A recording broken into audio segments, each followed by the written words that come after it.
محمد بن فضیل اور ابو معاویہ نے عاصم سے اور انہوں نے ابو عثمان سے اور انہوں نے حضرت ابو موسیٰ رضی اللہ تعالی عنہ سے روایت کی، کہا ایک سفر میں ہم نبی کریم صلی اللہ علیہ وآلہ وسلم کے ساتھ تھے کہ لوگ بلند آواز کے ساتھ اللہ اکبر کہنے لگے۔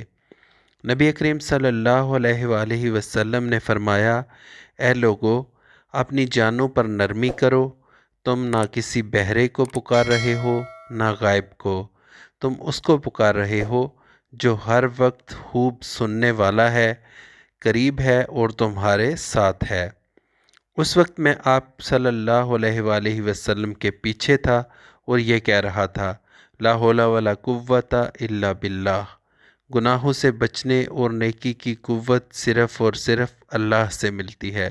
تو آپ صلی اللہ علیہ وآلہ وسلم نے فرمایا، عبداللہ بن قیس، کیا میں تمہیں جنت کے خزانوں میں سے ایک خزانے کا پتہ نہ بتاؤں؟ میں نے کہا، کیوں نہیں اللہ کے رسول؟ آپ صلی اللہ علیہ وآلہ وسلم نے فرمایا، لا حول ولا قوت الا باللہ کہا کرو۔